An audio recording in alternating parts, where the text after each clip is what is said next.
قوت شفا کا زیادہ سے زیادہ ذخیرہ کیا جا سکتا ہے۔ جس قدر ذخیرہ زیادہ ہوگا اور مریض کی قوت یقین ارتکاز حاصل کرے گی، وہ شفا کے قریب ہوتا جائے گا۔ رات کو جلد سو جائیں اور صبح بیدار ہو جائیں۔ بیدار ہونے کا وقت نماز فجر سے نصف گھنٹہ قبل ہونا چاہیے۔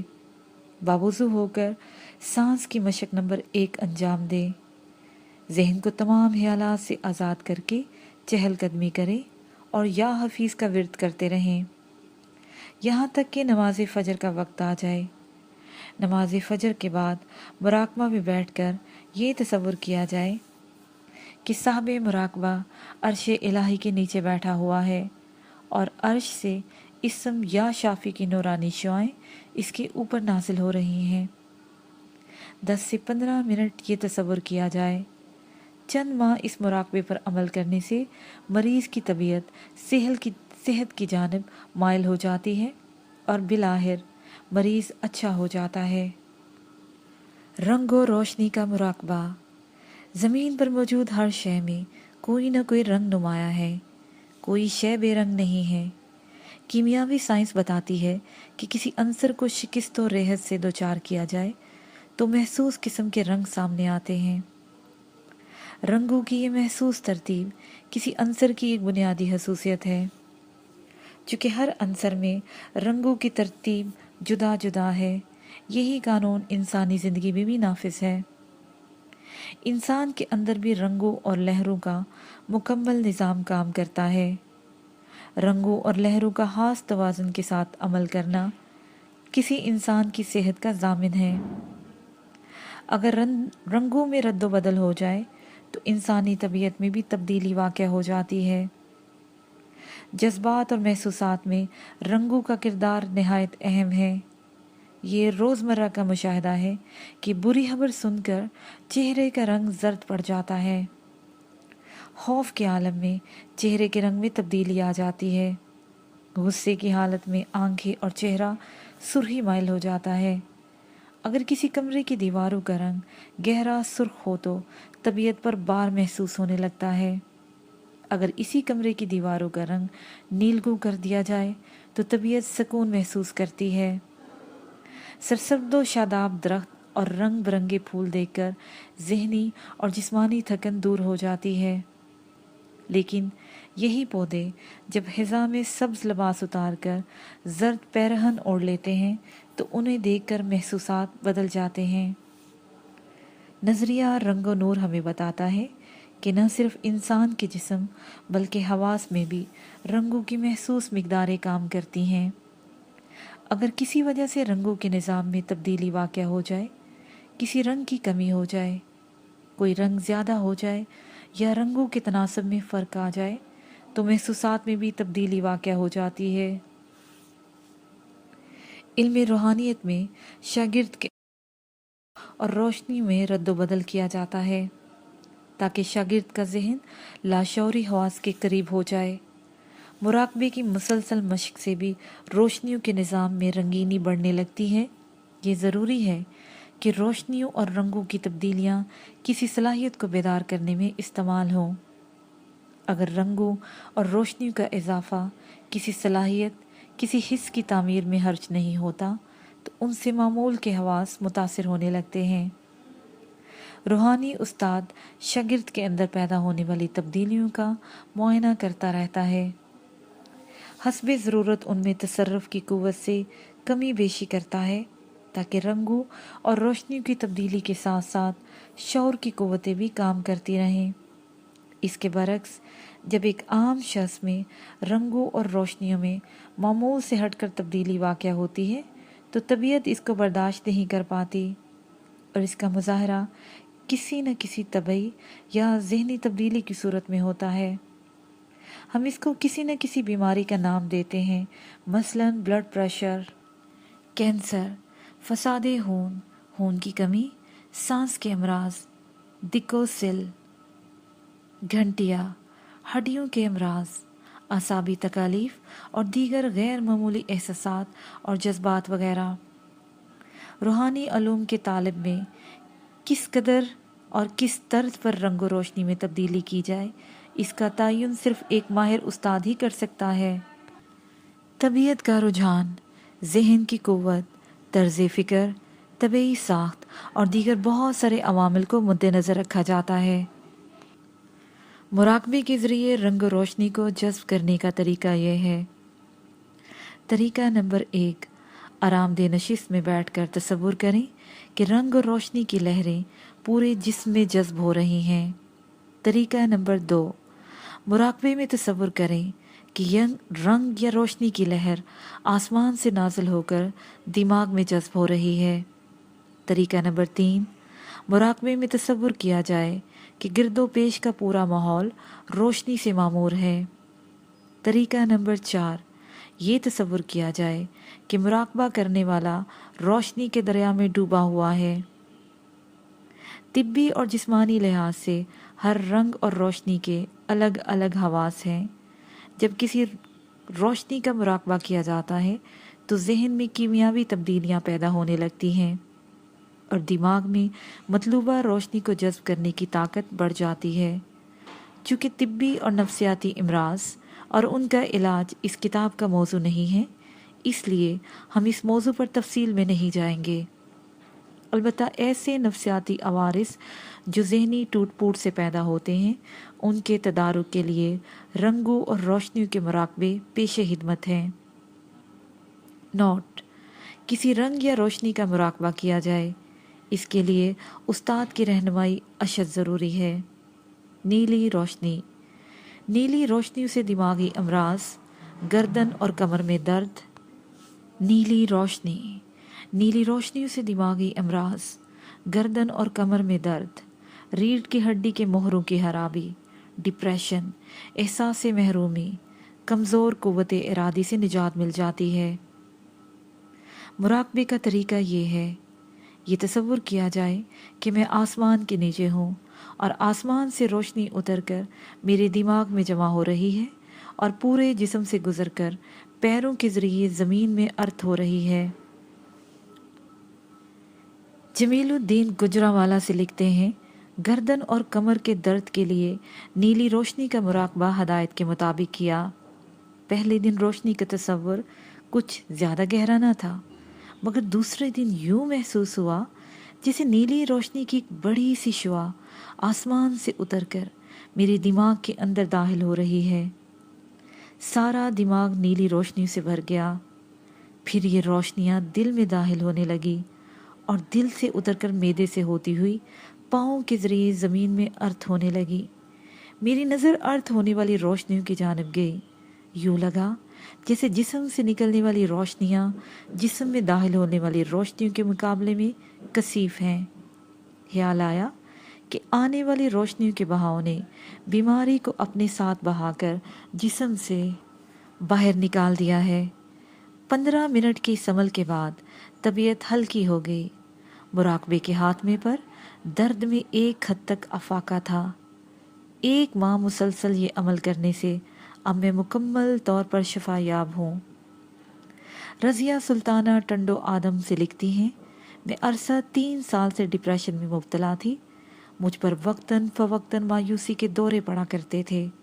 حالانکہ بظاہر کوئی وجہ دکھائی نہ دیتی تھی، لیکن اس کے باوجود بھی خوشی کے نام سے تو میں ضرور واقف تھی، مگر اس کے احساس سے زندگی محروم تھی۔ نیلی روشنی کے علاج نے میری دنیا ہی بدل ڈالی۔ 6 ہفتوں کے مراقبے نے میری کھوئی ہوئی خوشیاں واپس لوٹا دی ہیں۔ لگتا ہے کہ نیلی روشنیوں نے میرے اندر غم کی لہروں کا رخ پلٹ دیا ہے۔ محمد حامد کراچی سے لکھتے ہیں کہ میری عمر صرف 20 سال ہے، کالج میں پڑھتا ہوں، مگر قوت ارادی اس قدر کمزور ہے کہ کسی بھی کام کے لیے سوچتا ہی رہ جاتا ہوں۔ کالج میں کسی سے بات کرنے میں ہچکچاہٹ محسوس ہوتی ہے۔ قوت ارادی میری اس قدر کمزور ہے کہ کسی بھی کام کے لیے سوچتا ہی رہ جاتا ہوں۔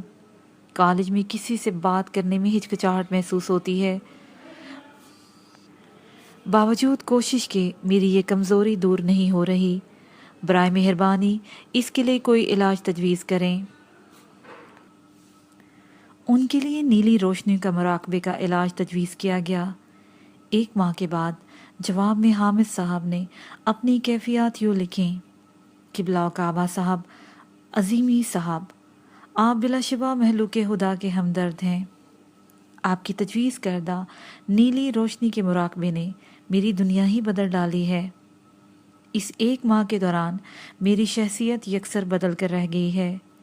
اب میں ایک نارمل حشاش بشاش نوجوان ہوں، ہر بات نہایت ہی خود اعتمادی کے ساتھ کرتا ہوں۔ نیلی روشنیوں کے مراقبے میں میری کیفیات مختلف ہیں، جن کی مختصر رپورٹ لکھ رہا ہوں۔ پہلے دن روشنی کا تصور ہی نہیں بندھا، بلکہ ذہن میں خیالات نہایت ہی تیزی سے آتے جاتے رہے۔ آپ کی ہدایت کے مطابق میں نے ان پر توجہ نہ دی۔ پھر تصور میں آسمان سامنے آ گیا اور نیلے رنگ کا تصور قائم ہو گیا۔ پھر تقریباً کئی دنوں تک مسلسل ایک سی کیفیت رہی کہ نیلی شعاعیں آسمان سے اتر کر میرے دماغ اور قلب میں جذب ہو رہی ہیں۔ پھر اس کے بعد کئی دنوں تک مجھے اپنا سراپا نیلی روشنیوں کا بنا ہوا دکھائی دیا۔ مراقبے کے بعد میں خود کو ہلکا پھلکا محسوس کرتا تھا۔ رفتہ رفتہ ذہن میں یہ یقین پختہ ہو گیا کہ میں بھی نارمل لڑکوں کی طرح ہر کسی سے گفتگو کر سکتا ہوں، اور آج 1 ماہ بعد مجھے یوں لگتا ہے جیسے میرے اندر نئے حامد نے جنم لیا ہے۔ میں اب بھی نیلی روشنی کا مراقبہ کر رہا ہوں اور ابھی کافی عرصے تک اسے جاری رکھنے کا ارادہ ہے۔ زرد روشنی، نظام ہضم، حبس ریاح، آنتوں کی دق، پیچش، قبض، بواسیر، معدے کا السر وغیرہ کے لیے نہایت ہی مؤثر علاج ہے۔ کیس: سلمیٰ چودھری ملتان سے لکھتی ہیں، میں 2 سال سے معدے کے السر کی مریضہ تھی۔ آپ نے زرد روشنی کا مراقبہ کرنے کی ہدایت کی تھی۔